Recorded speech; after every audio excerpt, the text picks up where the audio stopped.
기도드립니다. 아멘. 오늘 우리에게 주신 하는 말씀은 사도행전 20장 17절부터 24절까지 말씀입니다.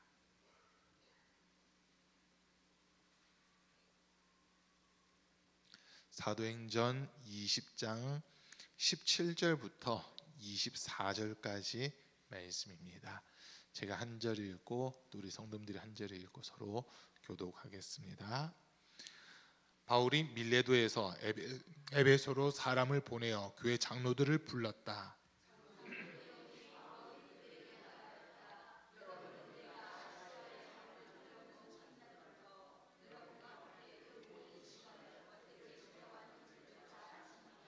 나는 겸손과 많은 눈물로 주님을 섬겼습니다. 그러는 가운데 나는 또 유대 사람들의 음모로 내게 덮친 온갖 시련을 겪었습니다.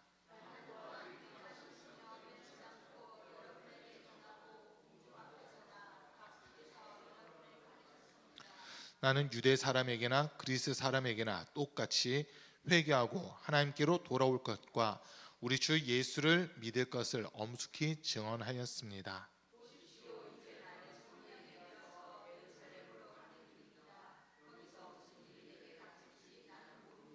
다만 내가 아는 것은 성령이 내게 일러주시는 것뿐인데 어느 도시에서든지 투옥과 환난이 나를 기다리고 있다는 것입니다.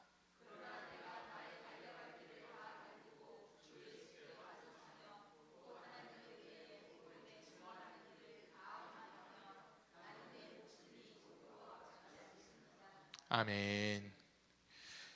오늘도 주님 앞에서 함께 예배드리는 우리 모든 성도님들 삶 속에 주님이 주시는 신령한 은혜와 은사와 복이 늘 충만할 수 있기를 간절히 축복합니다.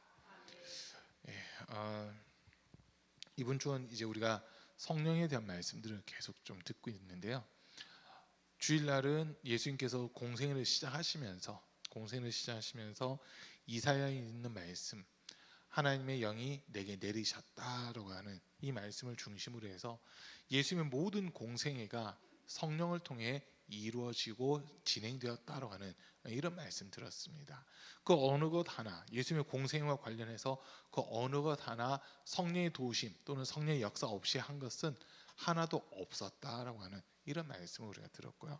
그리고 이제 또 수요일에는 고린도전서 2장에 있는 말씀으로 바울이 이 고린도 교회에 있을 때 몹시 약하고 두려워하고 떨었다라고 했습니다. 이유는 자신의 사역 가운데 성령의 역사가 나타나지 않을까봐 그것으로 인하여 두려워하고 떨었다라고 하는 이런 말씀을 우리 함께 들었습니다. 그리고 이제 오늘 우리가 읽은 말씀은 바울이 이제 마지막 고별 설교를 하는 장면입니다. 3차 전도여행을 다 마치고 그 전도여행을 마무리하면서 예루살렘에 들어가기 바로 전에 에베소에 있는 장로들을 불러 모으고 그들에게 이르는 그런 말씀이 이렇게 기록되어 있습니다. 크게 보면 오늘 우리가 읽은 부분이 있고 그 뒷부분도 이렇게 연결되는데 바울이 에베소에서 한 고별 설교의 내용을 크게 둘로 나눌 수가 있거든요. 오늘 우리가 읽은 부분이 앞부분이고 그 뒷부분이 또 하나 있어요. 주제를 가지고 본다면 앞부분은 이제 오늘 본문에서 딱 두 단어, 두 문장 이거로 이제 좀 설명을 할 수 있는데요. 22절 말씀에 먼저 잠깐 보면요. 보십시오. 이제 나는 성령에 매여서 예루살렘으로 가는 길입니다라고 되어 있고요. 그다음에 23절에서는 다만 내가 아는 것은 성령이 내게 일러주시는 것뿐인데라고 하는 이 말씀. 그러니까 성령이 자기는 메인바디였고 성령께서 알려주시고 일러주신 대로 자기는 따라간다라고 하는 거. 이 내용이 첫 번째 설교 내용이고요. 두 번째 설교 내용은 이제 이 교회 장로들에게 믿는 성도들에게 본이 돼야 된다라고 하는 그런 이야기를 하는데 오늘 그러니까 본문은 아니지만 제가 28절 말씀만 잠깐 읽어볼게요. 여러분은 자기 자신을 잘 살피고 양떼를 잘 보살피십시오. 성령이 여러분을 양떼 가운데 감독으로 세우셔서 하나님께서 자기 아들이 피로 사신 교회를 돌보게 하셨습니다라고 하면서 이 교회 장로들에게 교회 성도들을 잘 돌봐야 된다라고 한 거, 이거를 이제 당부하는 이런 내용이 기록되어 있습니다. 그래서 이제 바울이 예루살렘을 가고 예루살렘에서 이제 잡히면서 로마로 이렇게 압송당하는 이런 부분들이 있는데, 공식적인 전도 여행은 이 에베소에서가 마지막이에요. 에베소에서 마지막 공식적인 그 3차 전도 여행이 끝나는 거고, 예루살렘부터 로마까지는 전도 여행이라기보다는 죄인의 신분으로 압송을 당하는데 거기서도 복음을 전했다, 이렇게 우리가 볼 수 있거든요. 그래서 오늘 우리가 읽은 본문을 좀 중심으로 해가지고 말씀 제목을 이렇게 잡았어요. 성령에 매여서라고 이렇게 잡았는데, 우리 성도들의 삶도 정말 성령 충만하시고 성령의 메인바 되시고 성령께서 일러주시는 대로 순종할 수 있는 그런 우리 성도들의 삶이 될 수 있기를 간절히 축복합니다. 일단 결론을 먼저 내려놓은 겁니다. 이게 결론이에요. 오늘 많은 분들이 신앙생활을 하면서 지금도 보면 성령에 대해서 많이들 오해하는 그런 모습들을 보게 돼요. 성령을 그냥 하나의 힘 또는 하나의 에너지 뭐 이렇게 보시는 분들도 의외로 많이 있더라고요. 그러다 보니까 성령 충만을 받으라 했을 때 이걸 하나의 에너지 개념으로 받아들이다 보니까 마치 자동차에 연료가 떨어지면 주유소나 충전소 가서 그것을 채우는 듯한 그런 느낌으로 성령 충만함이라고 하는 것을 만들려고 하는 이런 모습들이 있거든요. 근데 그거는 좀 물질적인 부분, 뭐 물리적인 부분 이렇게 우리가 좀 설명할 수 있을지도 모르겠지만, 실질적으로는 그게 아니라 성령 충만하다 했을 때는요, 내 안에 계신 성령님과 나와의 인격적인 관계가 바르게 돼 있다라고 하는 그런 의미입니다. 성령 충만하다 했을 때 제일 중요한 거는요, 겉으로 드러난 어떤 현상이 아니에요. 수요일 날도 막 기도원에 대한 얘기를 좀 하긴 했는데, 분명 그런 현상도 있습니다. 그런데 그게 다는 아닌데 거기에만 매여 있으려고 하는 분들이 의외로 많이 있다는 거거든요.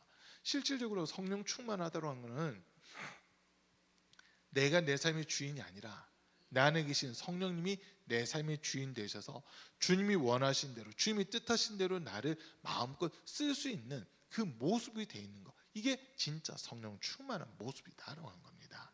수요일날도 잠깐 말씀드렸어요. 성령께서 행하시는 일은, 진짜 성령께서 하시는 일은요, 예수님을 나타내고 예수님을 증거하는 그 일을 하신다는 거거든요. 그래서 그걸 일을 하기 위해서 우리에게 은사도 주시는 거고 능력도 주시는 겁니다. 모든 성경이 성령의 감동으로 기록되었고, 그래서 성령을 받은 사람들은 정말 무엇을 하느냐, 진짜 영적이다, 성령 충만하다 할 때는 예수님만 나타내게끔 되어 있다는 겁니다. 성령 충만을 받고 다른 사람을 저주하거나 징벌을 하는 것이 아니라, 오히려 성령 충만한 사람들은 다른 사람들의 흉악의 결박을 끊어주기 위해서 몸부림치면서 그들을 주님 앞으로 이끌어내는 이런 삶을 살아가게 되는 겁니다. 그래서 우리 성도들이요, 정말 성령 충만을 받으셔야 됩니다. 우리가 성령 충만을 받게 되면 먼저는 우리를 묶고 있었던 흉악의 결박이 끊어지는 거거든요. 이사야 58장 말씀에서 보면 하나님이 기뻐하시는 금식에 대해서 이렇게 기록을 해놓고 있어요. 그 하나님이 기뻐하시는 금식은요, 사람들 앞에 보이기 위한 게 아니에요. 사람들 앞에 보이려면 아주 간단합니다. 나 배고파 막 이러면 돼요. 사람들 앞에서 보이려면요, 난 며칠 금식했어, 그래서 나 배고파, 내 앞에서 먹지 마, 이렇게 얘기하면 돼요. 그런데 진짜 금식하는 사람들은요, 사람들 앞에서 배고프다고 표시를 안 냅니다. 오히려 자신의 모습, 외모를 더 단장하게 하고, 못 먹었기 때문에 허름하다, 취해졌다, 이게 아니라 육체를 위한 음식은 안 먹는다 하더라도 하나님과 더 깊은 영적인 관계를 맺기 위해서 화장도 하고 몸도 더 단장하는 이런 모습으로, 더 단정한 모습으로 금식을 해야만 된다는 거예요. 그렇게 할 때 이 금식이라는 것이 어떤 영향력을 나타내느냐, 흉악의 결박들을 끊는다는 겁니다. 내 자신의 흉악의 결박도 끊을 뿐만 아니라 내 주변에 있는 사람들의 흉악의 결박도 다 끊어내서 그들을 이 결박으로부터 자유케 하는 것, 그게 하나님이 기뻐하시는 금식이다라고 우리에게 알려주고 있거든요. 그래서 그런 모습들을 보면서 와, 이 금식이라는 거, 예수님이 하신 말씀을 놓고 보면 하나님의 일은 기도와 금식 외에는 이룰 수 없다라고 하는 이런 말씀을 하시거든요. 그러니까 귀신을 쫓아내거나 어떤 능력을 행할 때 마가복음 9장에서 있는 말씀을 보면 기도 외에는, 기도와 금식 외에는 이런 유가 나갈 수 없느니라고 하는 이런 말씀을 예수님이 하세요. 마태복음에도 마가복음에도 동일한 말씀들이 이렇게 기록되어 있는데 이렇게 보는 거예요. 아, 성령 충만한 사람들은 내 뜻을 이루기 위해서 노력하는 것이 아니라 우리를 구원하시고 우리에게 영원한 생명 주시는 하나님의 뜻을 이루고자 순종하는 사람들, 그 사람들이 진짜 성령 충만한 사람이라는 겁니다. 자, 이제 오늘 말씀이 바울의 마지막 고별 설교라고 했잖아요. 고별 설교인데 바울은 끝까지 무엇을 나타내려고 하냐면 예수 그리스도를 나타내려고 합니다. 끝까지 예수 그리스도를 나타내려고 해요. 오늘 우리가 읽은 본문 18절부터 제가 잠깐 볼게요.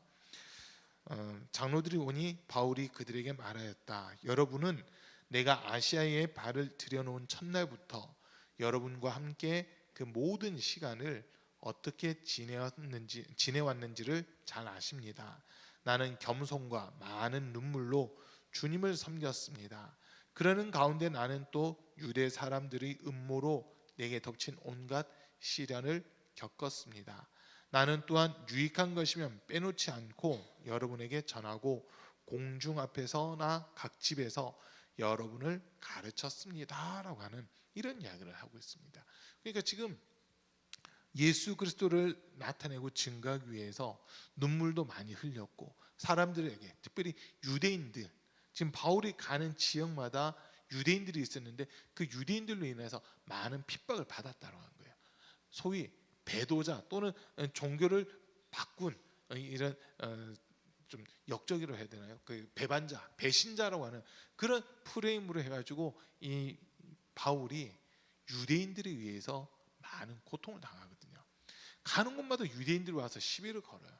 그러니까 바울을 또 유대인으로서 나 사실 바리새인이야라고 하면서 이야기를 몇 번 한 것도 있는데 이 사두개파에 속해 있는 사람들과 제사장들이 합력해가지고 바울을 죽이려고 몇 번이나 시도를 하는 막 이런 모습들까지 있었던 거예요.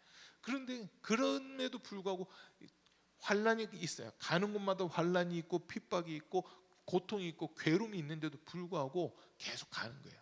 그 이유는요, 바울 안에 계신 성령께서 바울아, 이걸 두려워하지 마라. 너가 가야지만 복음 전할 수 있다. 너가 아니고서는 이방인들에게 복음 전할 자가 없으니까 너가 가야 된다고 하면서 성령께서 그 안에서 계속 감화하시고 감동하시다 보니까 바울은 성령의 음성을 듣고 소위 성령의 그 감화와 감동을 받고는 그대로 순종하면서 움직여갔던 사람, 이런 사람이 바울이라고 한 거예요. 그 모습을 보면서 수요일날 말씀드렸잖아요. 그 이용도 목사님 설교하러 올라와서 그냥 3번이나 그냥 내려가신 그 이야기 했잖아요. 여러분들이 모르는데 내가 왜 설교합니까? 내려가고. 여러분들이 다 안다고 하니까 설교할 게 없습니다 하면서 내려가고. 성령께서 말씀을 주시지 않습니다 하면서 그냥 내려갔다고 하는 그 얘기 했었는데 바울도 어디로 갈 것인가 이것조차도 자기가 결정하는 게 아니라 준비는 했어요. 처음 2차 전도 여행 때는 사실 바울이 아시아로 가려고 했거든요. 그 아시아가 지금 우리가 있는 이 아시아가 아니고 지금 튀르키예 지역, 그 지역으로 가려고 했던 겁니다. 소아시아 7교회 있고 한 데 있잖아요. 그 지역으로 가려고 마음을 먹고 있었고 준비를 하고 있었어요. 그런데 밤에 환상을 보잖아요. 마게도냐 사람 하나가 손짓하면서 이리로 건너와서 우리를 도우시오, 이리로 건너와서 우리를 도우시오라고 해가지고 이 바울이 이게 성령께서 이끄시는 거다. 아시아로 가려고 했던 것은 일단 중단하고 저 유럽 쪽이 더 급하다. 그곳으로 내가 먼저 가야 되겠다 하면서 마게도냐 지역으로 가거든요.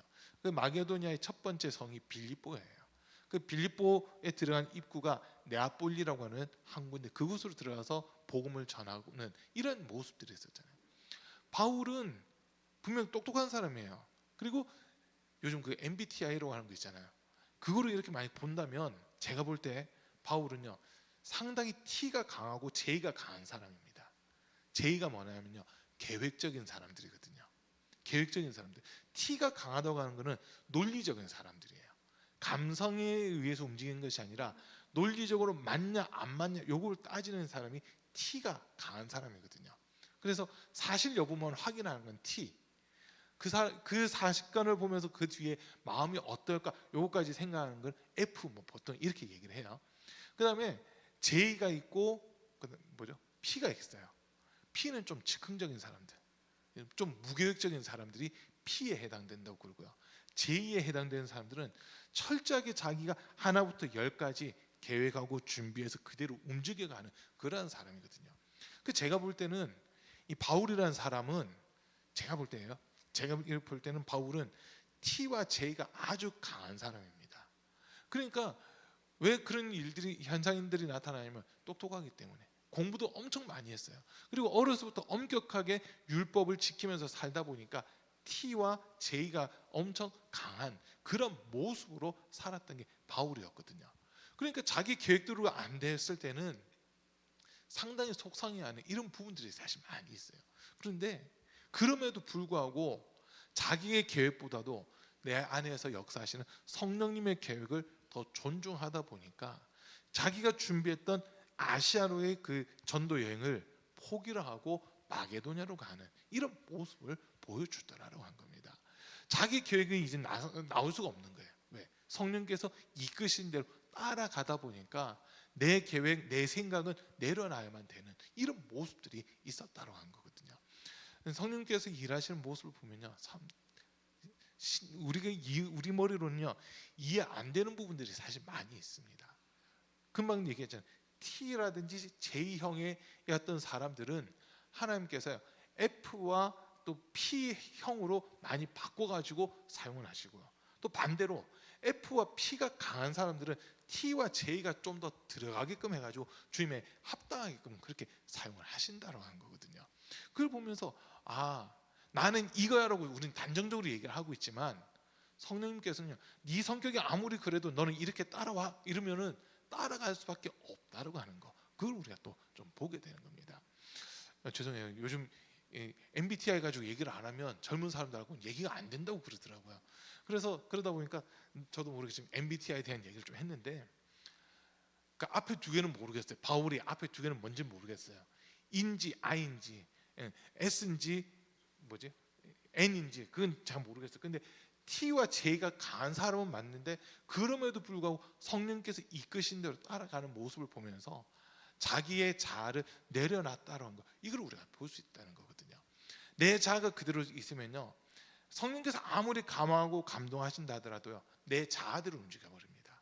그런데 진짜 성령 충만한 사람들은요, 내 자아를 내려놓고 내 생각, 내 계획, 내 뜻은 내려놓고 내 안에 계시는 하나님이 어떻게 일하실 건가 거기에만 집중하다 보니까 무계획이라 하더라도 가서 주님이 뜻하신 그 일들을 하나하나 이루어 가더라라고 하는 겁니다. 우리 사랑하는 성도님들, 우리의 모습도 이런 모습 좀 있어야 되거든요. 내가 주인이 돼서 내가 생각한 대로, 내가 계획한 대로, 내가 뜻한 대로 한다면 우리 하나님은 우리 삶 속에 일하실 수가 없잖아요. 내 뜻대로 해버리면. 그거 내 생각은 이렇고 내 생활 방식이 아무리 이렇다 하더라도 하나님께서 너 이거 좀 해 하면은 내하고 따라갈 수 있는 사람, 그 사람이 진짜 성령 충만한 사람입니다. 성령 충만한 사람은요, 우리 주인께서 뭔가를 명령하시고 말씀하실 때 내하고 순종하는 사람이거든요. 사실은 내하고 순종하는 사람이에요. 요즘에 그 대통령 탄핵과 관련해서 헌법재판소도 계속 재판이 이어지고 있잖아요. 재판을 하는데 지금 8차까지인가 이렇게 변론을 했어요. 8차까지인가 했는데 초기에 이제 군인들이 나와서 이제 증인으로 나와가지고 변론들을 막 했었거든요. 그 군인들의 모습을 이렇게 보면서 몇몇 군인은 이 사람이 진짜 군인 맞나 하는 그런 생각이 드는 사람도 있었고요. 그런 반면 또 몇몇 사람은 이 사람은 진짜 군인이다 이런 느낌이 드는 사람들이 있었어요. 여러분들은 어떠셨어요? 이 사람 진짜 군인 맞나 이런 사람이 혹시 많이 보이셨습니까? 이 사람 진짜 군인이다 이런 사람들이 많이 보이셨습니까? 예. 다들 그 청문회를 안 보셔가지고 헌법재판소 재판을 못 보셔가지고 다들 그냥 가만히 계시는 것 같아요. 근데 제가 이를 볼 때요, 진짜 군인이라고 인정되는 사람들의 말이 있었어요. 제가 그렇게 할 수밖에 없었던 것은 전 군인입니다. 국군 통수권자가 명령하면 군인은 이유 불문하고 그대로 따라가야 됩니다. 라고 그 이야기하는 사람들이 있었거든요. 그 사람들은 진짜 군인이에요. 그 사람들은 진짜 군인이에요. 그런데 이 사람이 군인이 맞나 하고 생각되는 사람들은요, 자기 직속 상관 또는 국군 통수권자, 명령권자가 명령을 했을 때 그거 아닌데? 라고 하면서 자기의 생각으로 그 명령을 바꿔버리는 사람들이 있거든요. 이 사람들은 참 군인은 아니에요. 진짜 군인은 아니에요. 군인은요, 명령에 의해서 움직이고 명령에 의해서 멈추는 거, 그게 군인이거든요. 그 명령이 잘못됐다 하더라도 그 명령대로 가야 되는 게 군인이에요. 그런데 몇몇 군인은 자기가 판단해버려요.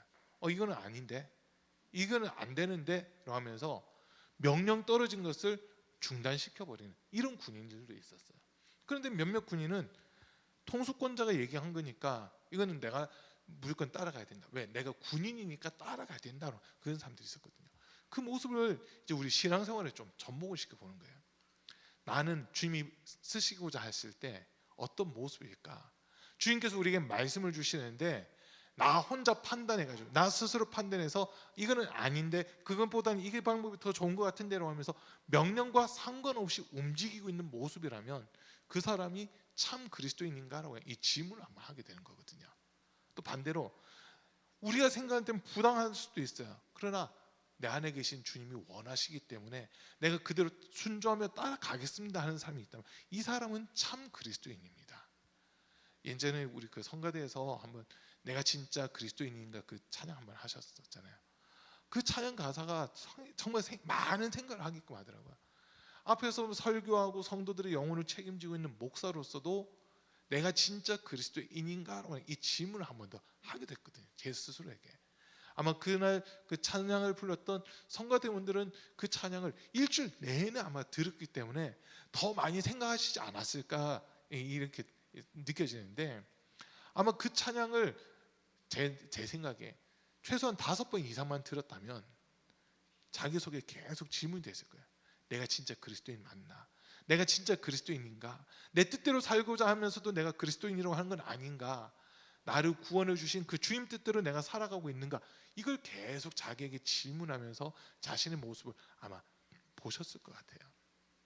우리는요, 딴 거 없어요. 내가 진짜 그리스도인, 내가 진짜 성령 충만한지 아니한지는요, 내 속에 계신 성령께서 말씀하실 때 내가 어떤 반응을 보이느냐, 그걸 한 가지만 보면 알 수 있거든요. 성령께서 우리에게 말씀하시고 가르쳐 주시고 깨닫게 하시는데도 불구하고 싫어요. 그건 제가 할 수 없어요. 그거는 오히려 다른 사람 시키세요 하는 이런 모습이라면 성령께서는요, 더 이상 그 사람에게 감동 주지 않습니다. 더 이상 감화할 수가 없어요. 더 이상 그 사람을 쓸 수가 없습니다. 성령께서는. 왜냐하면요, 성령께서는 지금 하셔야 될 일들이 있거든요. 영혼 구원이라고 하는 이 일을 하셔야 되는데 저는 안 하렵니다. 저는 이미 그건 다 해봤는데 할 수가 없어요. 이렇게 하면서 포기하는 사람들 주님께서는 더 이상 사실 쓸 수가 없어요. 주님은요, 명령을 하시는 거거든요. 지금도 우리에게 말씀을 통해서 주님이 기뻐하신 뜻이 무엇인지를 우리에게 계속 가르쳐 주고 있어요. 요한복음 14장 4절 말씀 14장 요한복음 14장에서요. 잠깐 한번 찾아볼게요. 요한복음 16장 죄송해요. 요한복음 16장 요한복음 16장 13절 말씀인데요. 잠시만요. 요한복음 16장 13절 말씀을 우리 한번 같이 읽어보겠습니다. 요한복음 16장 13절입니다. 같이 읽습니다. 시작. 그러나 진리의 성령이 오시면 그가 너희를 모든 진리 가운데로 인도하시리니 그가 스스로 말하지 않고 오직 들은 것을 말하며 장래일을 너희에게 알리시리라. 아멘.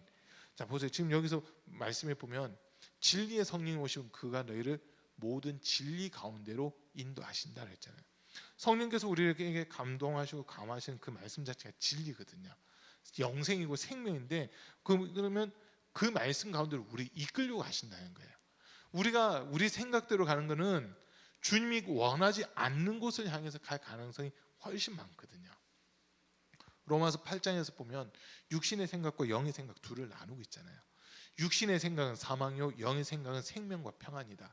하나님이 우리에게 주고자 하시는 건 생명과 평안이라는 거예요. 우리를 사망으로 이끌고자 하는 게 하나님의 뜻이 아니라 우리를 생명으로 이끌고 영생으로 이끌고 복으로 이끌고자 하는 게 진짜 하나님의 뜻이거든요. 이거 인정되세요?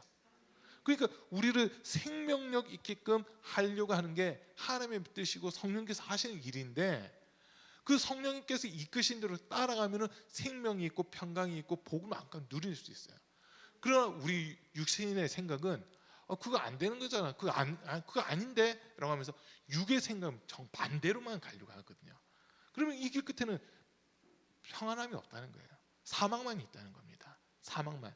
그래서 주의 일을 한다고 할 때, 주의 일을 한다고 할 때는 우리 육체적으로는 사실 손해 보는 것 같은 그 느낌이 많거든요.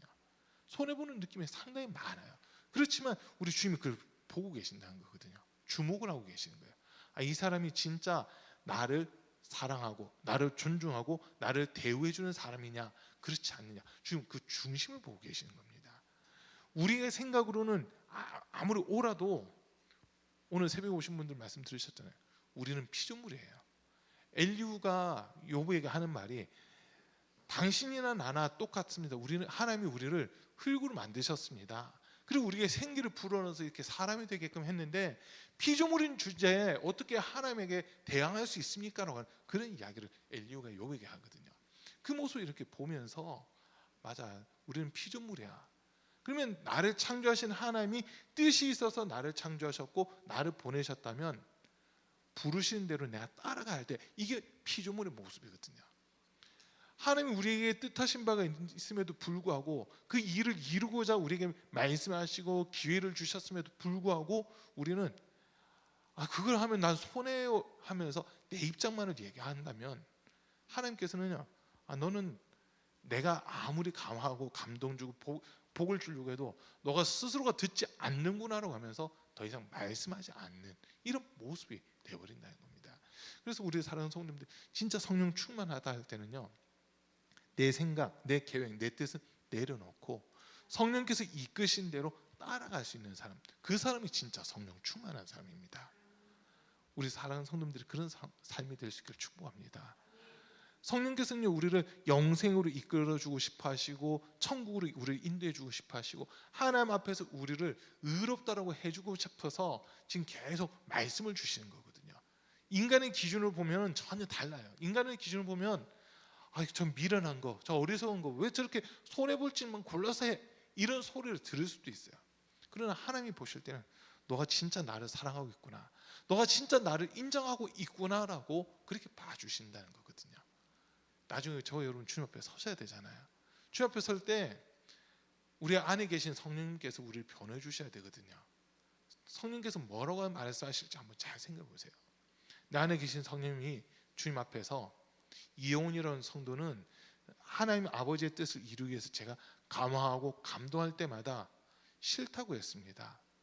그렇게 하면 손해본다고 하면서 따라오지 않았습니다. 이렇게 변화할 수도 있고요. 자기가 손해보는 것을 알면서도 자기 뜻이 아니라 하나님의 뜻이기 때문에 순종하려고 하는 이런 모습을 보였습니다라고 변화할 수도 있어요. 우리의 삶에 대해서 우리가 옳다 의롭다고 하는 기준이 아니라 하나님께서 하고자 하신 그 일에 대해서 순종했냐 순종하지 않았냐, 순종할 마음이 있었냐 그렇지 않느냐, 그 중심을 가지고 주님 앞에서 이야기를 하고 변론을 하신다는 거거든요. 그때 주님께 인정받을 수 있는 우리 성도님 되셔야 되는 겁니다. 이게 참 쉽지 않은 거예요. 신앙생활을 하는데 어떤 분들은 그런 얘기 하시더라고요. 신앙생활하면 예수 믿는 것이 다른 종교에서 구원 얻는 것보다 훨씬 쉬운 것 같아라고 하는 얘기예요. 쉬울 수도 있어요. 왜냐하면 예수님만 바라보고 따라만 가면 되니까. 그런데 우리가 육신을 가지고 있다 보니까 육신의 생각이 툭툭 올라오거든요. 육신의 생각이 막 올라오잖아요. 그러다 보니까 마음에는 정말 하나님의 아버지 기뻐하시는 거룩한 뜻을 온전히 이루고 싶은 마음이 간절한데 우리 육신의 생각은 그 반대로 계속 가거든요. 좀 더 편한 거, 좀 더 쉬운 거, 좀 더 덜 하면서 많은 이득이 생길 만한 거, 그런 것들을 우리 육신은 쫓아가고 있는 이런 모습이라는 거예요. 요한복음 21장에서 또 보면요, 예수님이 베드로에게 말씀하시는 장면들이 나와요. 요한복음 21장 18절 말씀 한번 띄워주세요. 요한복음 21장 18절 말씀인데요, 우리 한번 같이 또 읽습니다. 시작. 내가 진실로 진실로 내게 이르노니 내가 젊어서는 스스로 띠띠고 원하는 곳으로 다녔거니와 늙어서는 내 팔을 벌리리니 남이 내게 띠띠우고 원하지 아니하는 곳으로 데려가리라. 이게 지금 예수님이 베드로에게 하신 말씀이거든요. 베드로가 젊어서는 스스로 가고자 하는 대로 막 간다는 거예요. 이 젊다고 하는 기준이 몇 살인지는 잘 모르겠습니다. 그런데 이렇게 그냥 말씀을 쭉 보면서 저 말씀을 하셨을 그때는까지는 베드로는 자기가 원하는 대로 살았어요. 오순절날 마가다락방에서 성령 강림 사건을 아직 체험하기 전이다 보니까 예수님을 믿고 예수님을 따라다니고 예수님과 함께 3년 반이라는 시간 동안 쫓아다니면서 수제자로 하는 타이틀을 가지고 있었음에도 불구하고 예수님의 수제자로 하는 이 타이틀을 가지고 있었음에도 불구하고 베드로는요, 아직까지 자기 혈기대로, 자기 생각대로, 자기 주장대로 살고 있는 이런 모습이에요. 그러다 보니까 예수님께서 이제 겟세마네 동산에서 기도하실 때 나와 함께 나를 위하여 한시라도 좀 기도해 달라고 하시잖아요. 주님이 원하신 것은 이들이 같이 죽어달라는 것도 아니에요. 예수님 위해 잠깐이라도 기도해 달라는 거였거든요. 단 한 시간만이라도 예수님 위해 간절히 좀 마음을 모아서 기도해 달라, 주님이 그걸 요구를 하셨는데 베드로는 어때요? 자고 있었잖아요. 자기 육신이 피곤하다는 것 때문에 자고 있어요. 주님의 말씀보다도 자기 육신의 형편, 자기 육신의 상황, 이것을 더 의존하는 이런 모습이었거든요. 그러다 보니까 예수님께서 나중에는 좀 안타까워하시잖아요. 마음은 원이로되 육신이 약하도다라고 하면서 아직도 육신이 더 크게 작용하고 있는 이 모습을 보면서 예수님이 안타까워하셨거든요. 그 모습이 어떻게 보면 금방 읽은 그 말씀이에요. 젊어서 너가 가고자 하는 대로 마음대로 움직일 수 있어. 주님을 그만큼 인정하는 게 좀 약하다 보니까 내가 가고 싶은 곳에 가고 내가 하고 싶은 걸 하는 이런 모습들이 많이 있을 수 있다는 거예요. 그러나 나중에는 사람들이 너의 팔을 벌릴 거고 너에게 띠를 띄울 거고 너가 원하지 않는 곳으로 끌고 갈 거라고 하는데 그게 예수님이 어쩌면 성령님이 베드로를 어떻게 쓰실지 그를 예수님의 입술을 통해 가르쳐 줄 말씀이었거든요. 자기가 원하는 대로가 아니라 누군가에 끌려가는 이런 모습, 그냥 표면적으로만 놓고 보면 순교를 당해야 된다고 한 거예요. 표면적으로 놓고 보면 순교를 당해야 된다는데 조금 더 이렇게 깊이 해서 보니까 이젠 내가 주인이 아니라 나를 끌고 가신 분이 있는데 그분이 내 삶의 주인이 되셔야 된다. 그분이 바로 성령님이시기 때문에 내가 원하는 곳으로 이제 가는 것이 아니라 어디든지 성령께서 이끄시는 대로 성령께서 가자고 하신 것으로 이제 너가 그대로 움직여 가야 된다라는 이 말씀으로 우리가 받아들일 수 있습니다. 여러분, 베드로가 예수님을 쫓아다녔을 때 제자로서 예수님과 함께 했을 때 그때 베드로의 나이가요 20대라고 보시면 돼요. 그때 베드로의 나이가 20대 중반쯤, 중반 내지 중후반 그 정도로 보시면 되거든요. 자, 성경에는 베드로가 어떻게 죽었는지 정확하게 기록되지 않았습니다. 성경에 기록되지 않지만 우리 성도님들이 다 아세요. 베드로가 십자가에 거꾸로 못 박혀 죽었다라고 하는 것은 다 아시잖아요. 그때 베드로 나이가 몇 살쯤 됐을까요? 순교를 했는데 베드로가 순교를 했는데 몇 살쯤에 순교를 했을까요? 학준아, 베드로는 몇 살쯤에 순교를 했을까?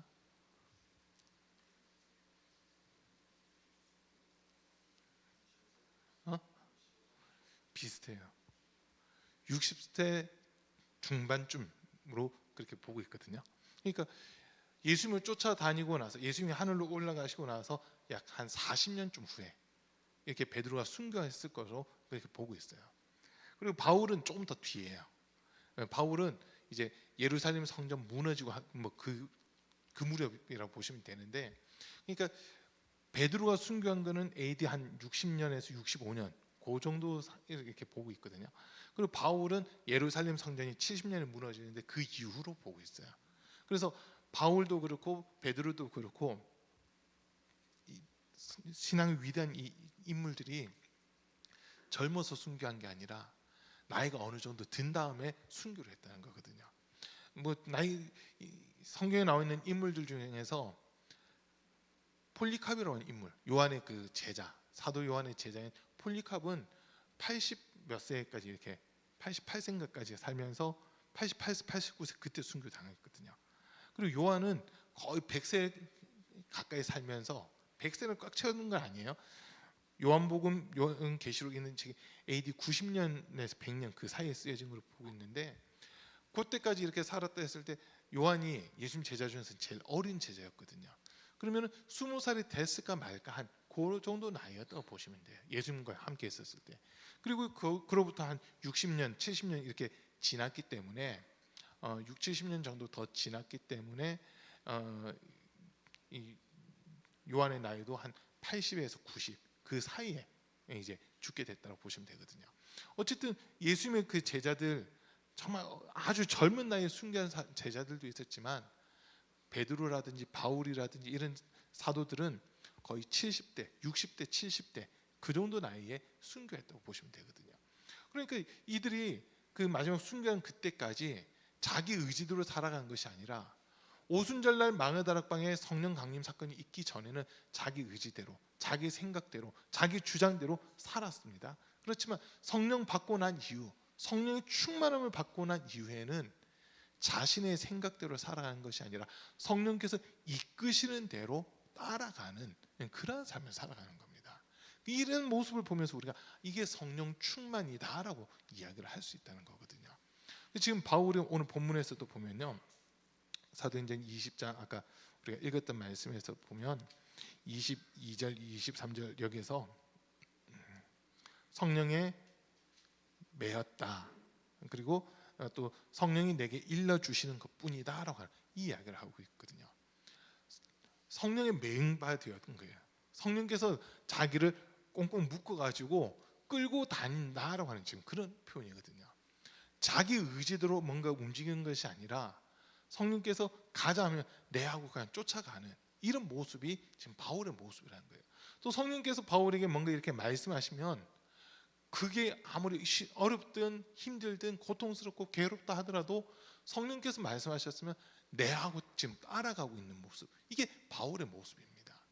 그래서 우리가 성령 충만이라고 하는 것을 이야기할 때 예수님의 공생에도 분명 성령께서 함께 하시는 그런 모습이었지만 예수님이 하늘로 올라가시고 나서 오순절날 마가다락방에 성령 강림 사건이 있고 나서는 천지를 창조하신 그 하나님, 육신 입고 오셔서 십자가에서 죽으신 하나님, 그리고 각 사람과 함께 하시는 하나님, 성령님을 통해서 이제 복음이 전파되고 순종하는 그 사람들을 통해서 교회가 세워지고 주님 나라가 확장되어지는 이런 일들이 이루어지더라라고 하는 거거든요.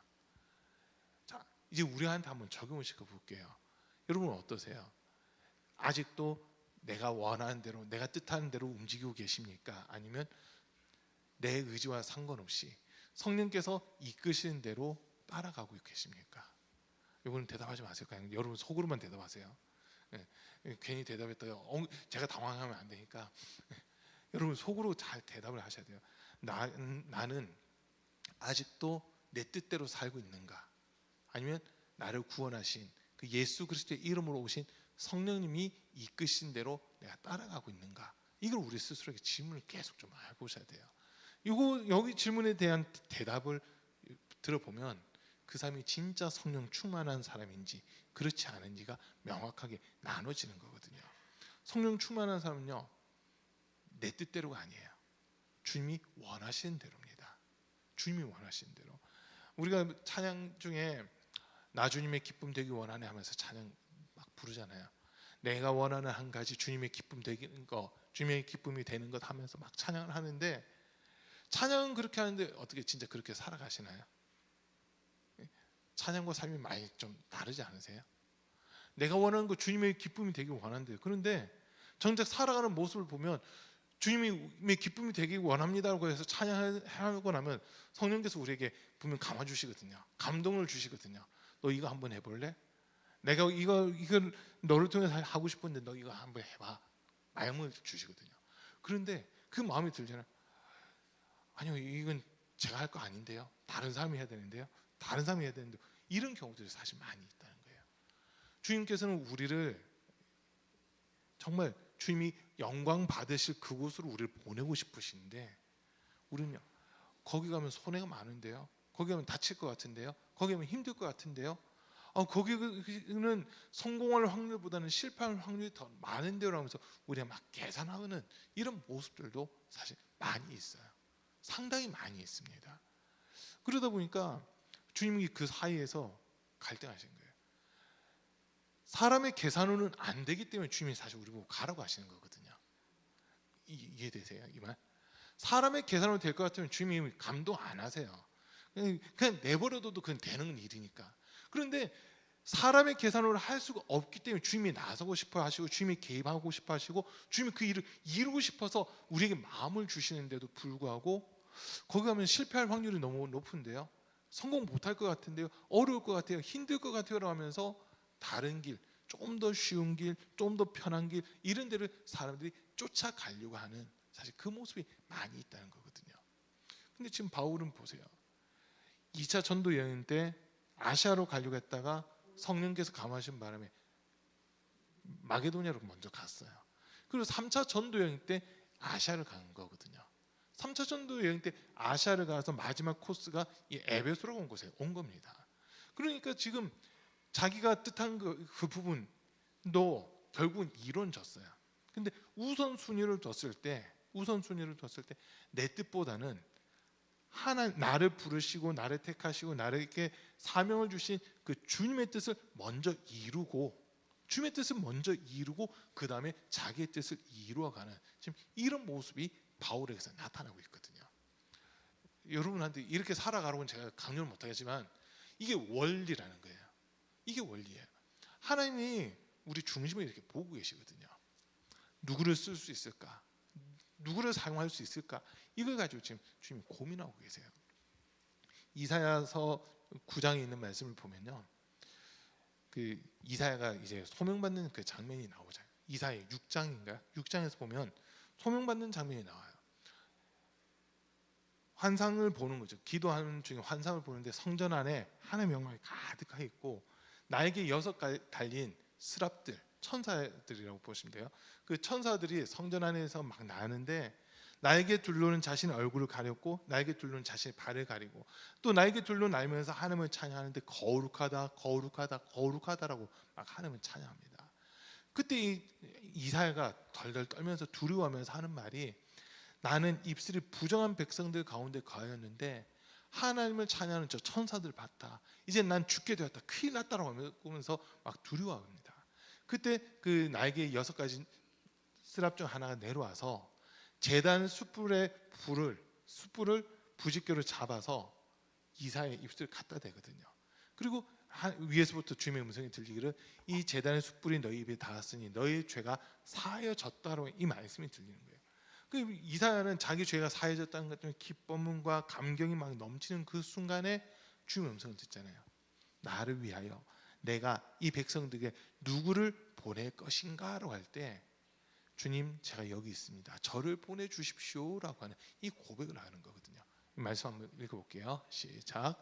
내가 또 주의 목소리를 들으니 주께서 이르시되 내가 누구를 보내며 누가 우리를 위하여 갈고 하시니 그때 내가 이르되 내가 여기 있나이다 나를 보내소서 하였더니 이런 모습이 되는 거예요. 진짜 성령 받고 나면 내가 원해서 가는 게 아니라 주님이 원하시기 때문에 그곳에 내가 가겠습니다. 이렇게 된다는 거거든요. 내가 원하는 곳으로 가는 거는 주님의 뜻과 안 맞을 수도 있어요. 왜? 주님이 말씀하시지도 않고 감동 주시지도 않았는데 내가 먼저 선뜻 나서게 되면 그건 내가 책임을 져야 되는 거예요. 그렇지만 진짜 성령께서 함께하는 사람들은요, 우리 주님이 지금 누구에게 관심을 가지고 있고 어디에다 관심을 가지고 있는지 그 마음을 알게 된다는 거거든요. 그 마음을. 그러다 보니까 주님이 원하신 그곳에 제가 가겠습니다라고 하는 이 고백을 하게 되는 겁니다. 우리가 신앙생활을 하는데, 우리 사랑하는 성도님들이 함께 신앙생활을 하는데, 이 부분은 정말 우리 스스로 계속 좀 물어봐야 돼요. 나는 내가 원하는 걸 하고 있나, 아니면 주님이 원하시는 걸 하고 있나, 이걸 계속 보셔야 돼요. 교회 안에서 주의 일을 한다고는 하는데, 주의 일을 하는, 교회와 관련된 일, 그리고 교회 부흥을 위해서, 또 여성교회, 남성교회를 위해서, 각 기관을 위해서 이 교회와 관련된 일이고 주의 몸된 교회와 관련된 일을 하는 건 맞는데, 그 일은 맞는데 계속 다시 한번 물어보세요. 주님이 더 기뻐하는 게 무엇일까? 이 지금 내가 하고 있는 이 일들을 주님이 말씀하신 거고 주님이 내게 명령하신 걸까? 아니면 내가 하기 편하니까 그냥 내가 하고 있는 걸까? 요거 한번 질문해 보세요.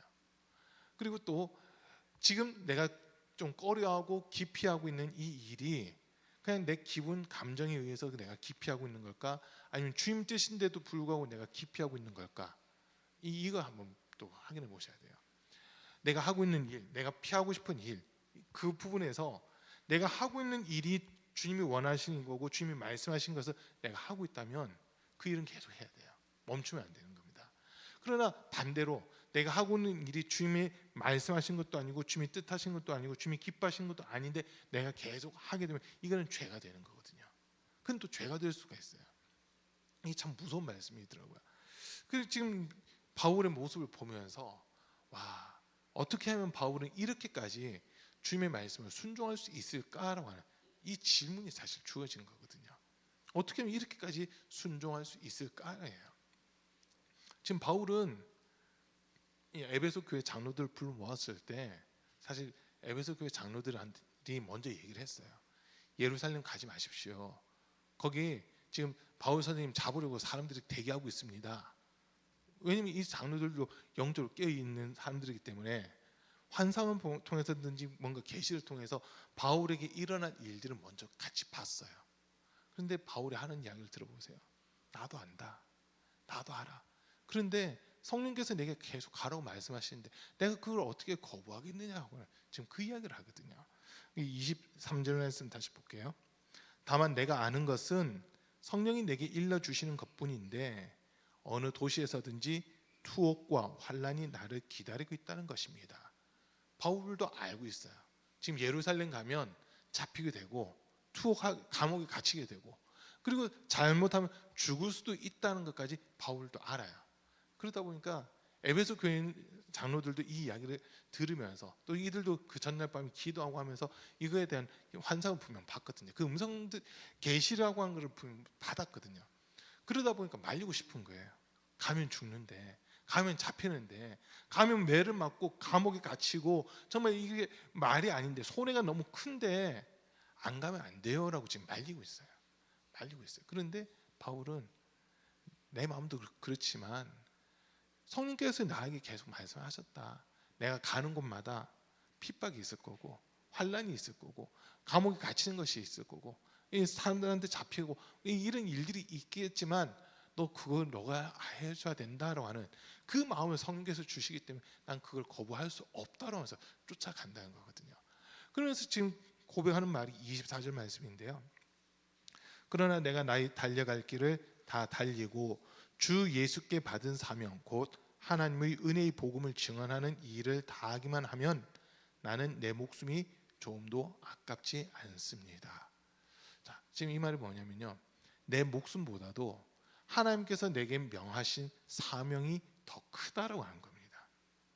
내 목숨이 큰 게 아니라 하나님이 하고자 하신 그 일들이 더 크다라고 하는 거예요. 그렇기 때문에 이 더 큰 것을 위해서는 내 목숨도 아끼지 않는다라고 하는 지금 그 이야기거든요. 우리는 어때요? 하나님이 맡기신 사명이 더 크게 느껴지세요? 아니면 내 목숨이 더 크게 느껴지세요? 사실 내 목숨이 더 크게 느껴지거든요. 사실 내 건강이 더 크게 느껴지고 내 목숨이 더 크게 느껴지는 게 우리 모습일 거예요. 그런데 바울은 자기가 은혜 받고 예수를 만나고 자기 삶이 변화되고 나서 디모데에게 쓴 편지에서 보면 내가 죄인 중에 괴수다라고 이런 말까지 하잖아요. 진짜 자기는 의롭다고 생각했는데 빌립보서 3장에 있는 말씀을 놓고 보면 나만큼 의로운 사람 없을 거야라고 하는 그 마음이 강하거든요. 빌립보서 3장 한번 3절부터 좀 띄워주세요. 빌립보서 3장 3절부터 보면요, 바울이 자기 모습을 고백을 하거든요. 하나님의 성령 4절부터 볼게요. 그러나 나도 육체를 신뢰할 만하며 만일 누구든지 다른 이가 육체를 신뢰할 것이 있는 줄로 생각하면 나는 더욱 그러하리니 나는 8일 만에 할례를 받고 이스라엘 족속이요 베냐민 지파요 히브리인 중에 히브리인이요 율법으로는 바리새인이요 열심으로는 교회를 박해하고 율법의 의로는 흠이 없는 자라. 이게 지금 바울의 모습이었어요. 예수님을 믿기 전에, 예수님을 만나기 전에 바울의 모습은 자기가 가지고 있는 어떤 조건들, 이것들로 인해서 나는 이 정도면 거룩한 사람, 이 정도면 구원받는데 좀 더 흠이 없는 사람, 이렇게 스스로 인정하고 있었던 겁니다.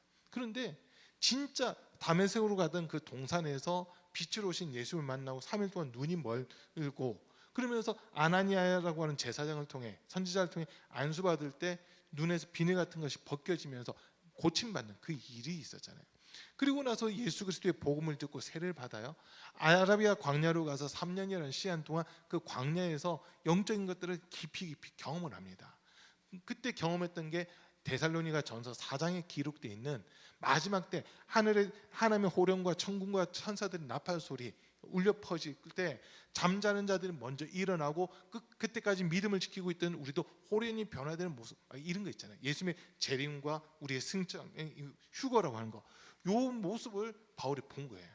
또 고린도후서 12장에 나와 있는 14년 전 내가 어떤 한 사람을 아는데 그가 몸 안에 있었는지 몸 밖에 있었는지 나는 알지 못하지만 하나님은 아신다. 그가 셋째 하늘에까지 끌려 올라왔다. 그가 몸 안에 있었는지 밖에 있었는지 나는 알지 못하지만 하나님은 아신다. 그가 그곳에서 사람의 표현을 할 수 없는, 사람의 말로 표현할 수 없는 것들을, 기이한 것들을 목격했다라고 하는 그 이야기가 나와 있잖아요. 3층까지 올라가고 그 힌트는 아까 제가 얘기한 데살로니가 전서 4장이에요. 데살로니가 전서 4장에서 마지막 때 예수님 재림하면서 죽은 자들이 일어나고 휴거되는 그 장면들, 그거를 경험한 거거든요.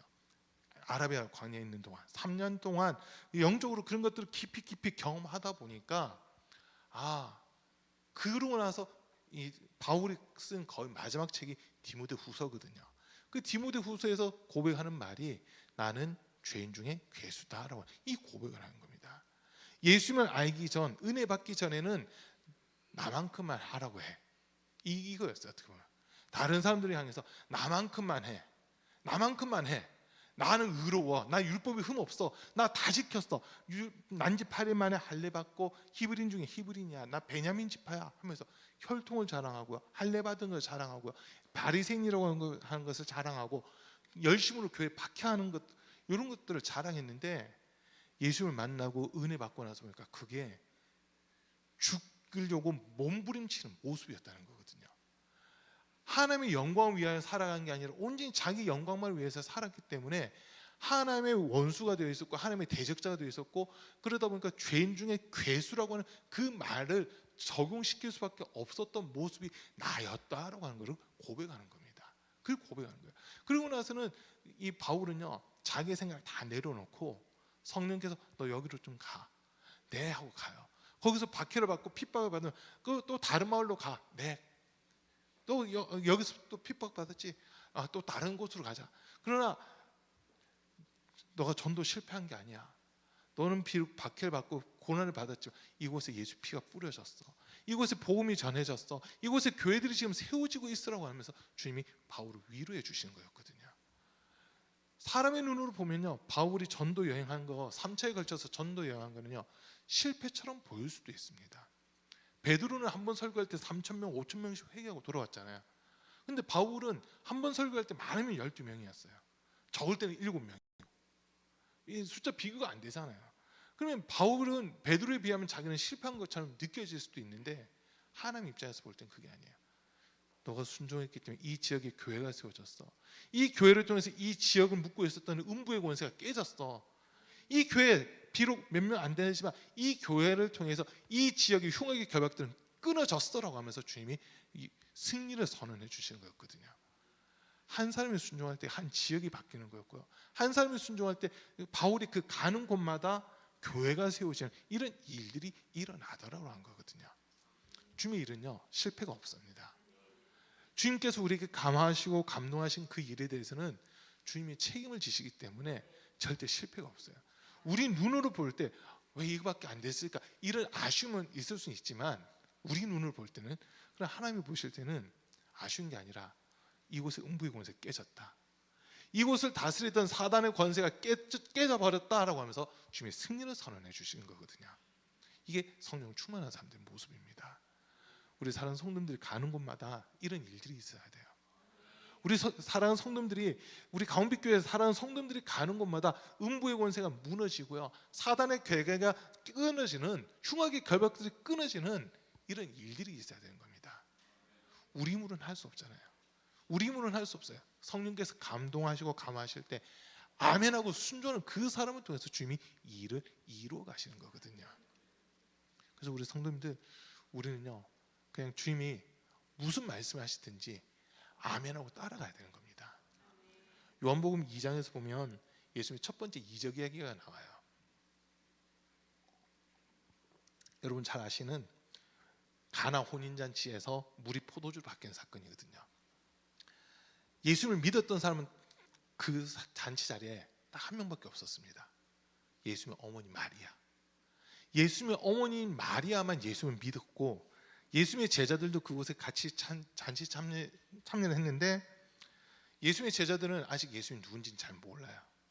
그러다 보니까 그냥 잔치가 있대 가자 해서 그냥 따라온 거예요. 예수님 제자들은 잔치 자리에서 포도주가 떨어졌다는 것을 마리아가 알고는 예수님께 와서 먼저 이야기하잖아요. 포도주가 다 떨어졌다는데 어떻게 하지? 근데 예수님의 대답이 참 되게 무뚝뚝한 대답을 해요. 여자요, 그게 나랑 무슨 상관인데요? 어머니라고도 안 하고 여자요, 그게 나와 무슨 상관이니까요. 근데 이 마리아는 눈치를 챈 거예요. 그 집 하인들 불러가지고 이분이 뭐라 말씀하시든지 그대로 순종해라, 토달지 말고 그냥 말씀하는 대로 그냥 따라해라, 이 말만 하고 가버리거든요. 그러니까 이 종들이 예수님이 뭐라 말씀하실까 보고 있는 거예요. 예수님을 보고 있으니까 예수님이 들어오면서 보니까 저 항아리 6개 있던데 저다 물 좀 꽉 채워봐 이러거든요. 물 채우라고? 내가 알았어요. 뭐 하라고 했으니까 해볼게 하면서 그 종들이 항아리에다 물을 6통에다 꽉 채우잖아요. 그리고 나서 갑자기는 예수님 하신 말씀, 그 물 좀 떠줘 봐. 저기 제일 높은 자리에 앉아 있는 분한테 그냥 갖다 드려 이래버리거든요. 종들은 지금 덜덜 떨면서 큰일 났다, 맹물인데 이거 어떻게 하지 하면서, 근데 예수님이 시키니까 그냥 가는 거예요. 갔을 때 물이 포도주로 바뀌었거든요. 물이 포도주로 바뀌었어요. 그러면서 그 연회장애로 한 사람이 칭찬하잖아요. 다른 집은 보통 좋은 포도주를 먼저 내고 나중에 나쁜 포도주를 내는데 이 집은 이렇게까지 좋은 포도주를, 이렇게 좋은 포도주를 아직까지 남겨뒀구나라고 하면서 그 집 주인을 칭찬하는 이런 일들이 있었거든요. 사람의 지혜로, 사람의 생각으로는 불가능해요. 여러분 한번 해보셨어요? 그냥 물 떠가지고 이렇게 갖고 오면 그게 포도주로 바뀌는 거. 만약 그게 되면 우리 교회 포도주 안 담궈도 되는데, 성찬식 포도주 안 담궈도 되는데, 우리 권사님들이 그 포도주 담그기 위해서 지금 2년에 한 번씩인가 담그잖아요.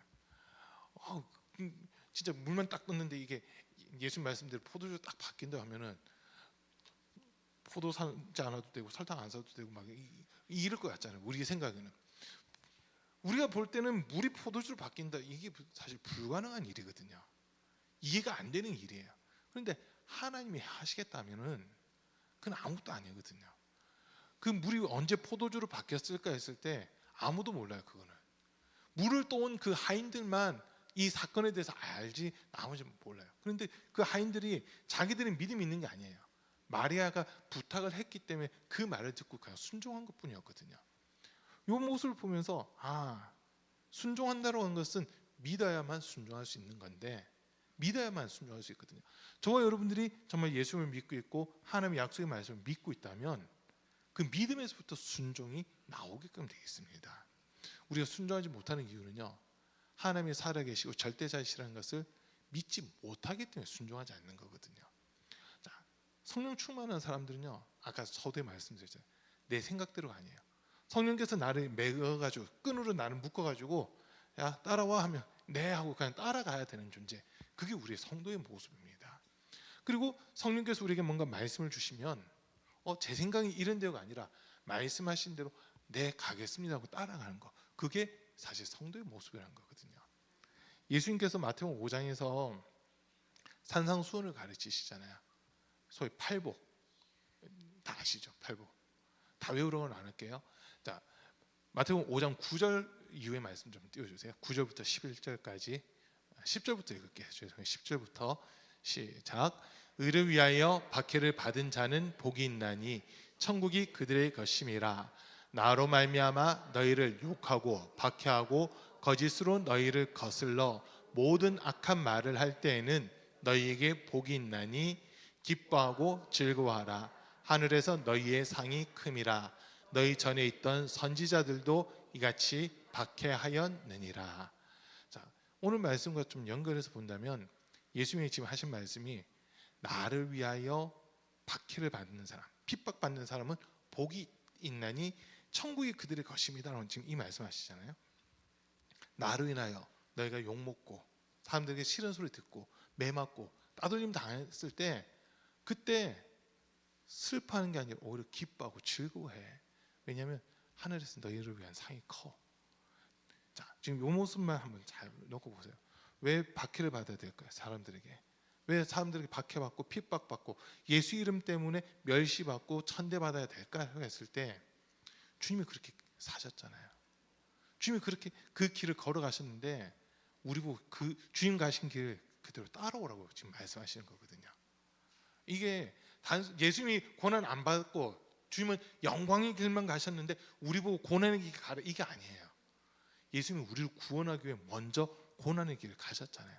가시 면류관 쓰시고 채찍질 당하시고 양손과 양발에 대못 박히시고 옆구리 창으로 찔려서 온갖 고난을 다 당하세요.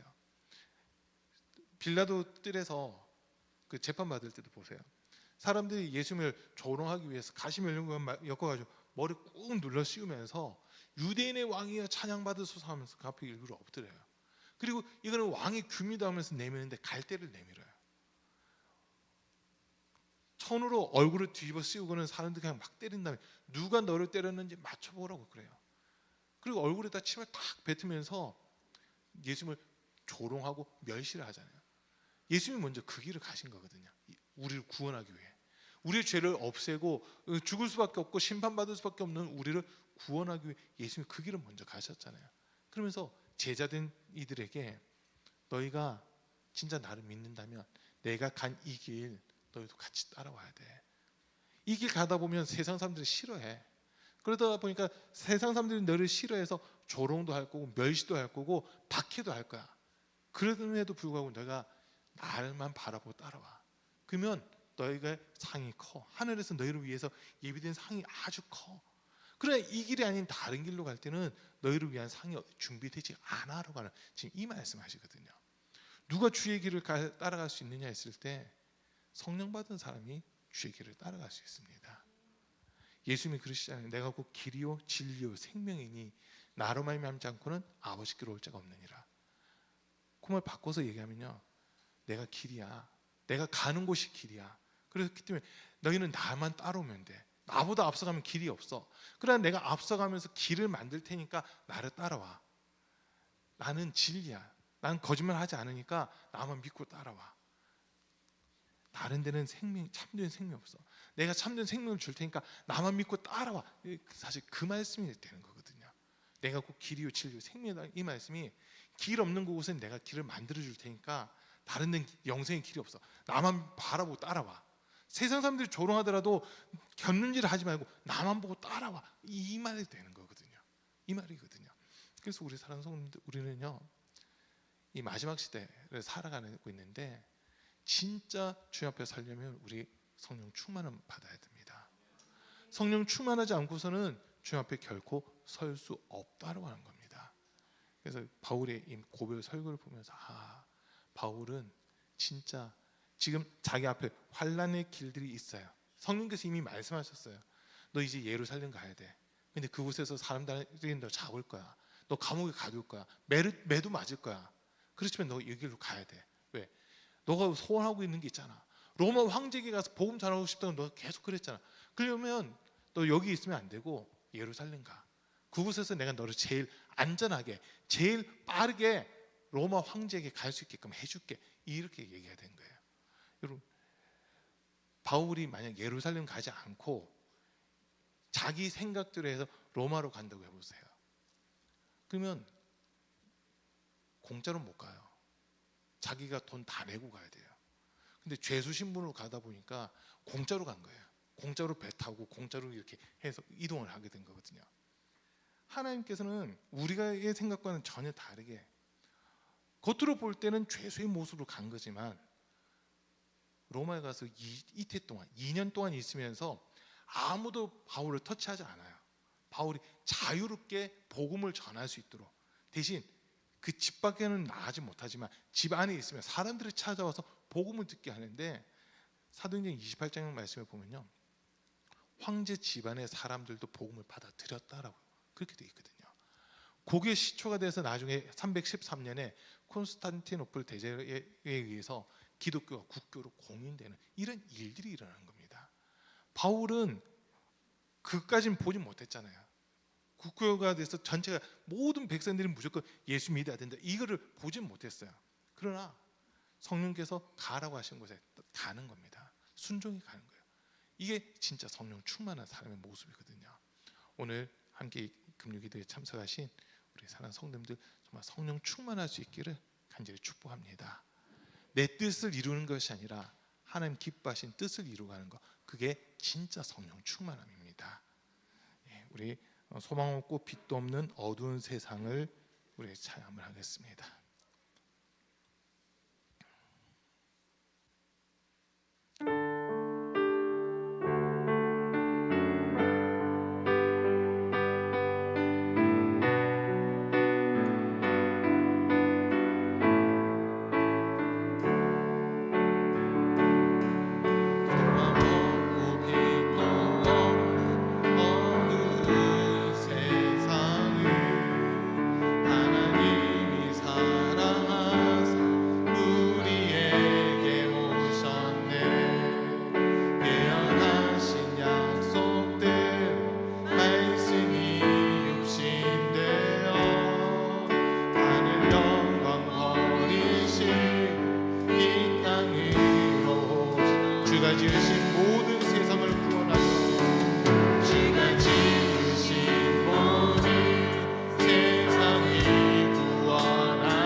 찬양하세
시간 우리 같이 기도하실 때 오늘 말씀드린 거 생각하시면서요, 내가 정말 성령의 메인바 되었는지, 성령께서 말씀하신 대로 내가 쫓아가고 있는지 그 한번 돌아보면서요, 정말 내가 내 뜻대로, 아직도 내 생각대로, 내 뜻대로 나의 만족과 유익을 위해서만 살아가고 있었다면 정말 주님과 상관없는 자인데 나의 믿음 없었음을 용서해 주십시오.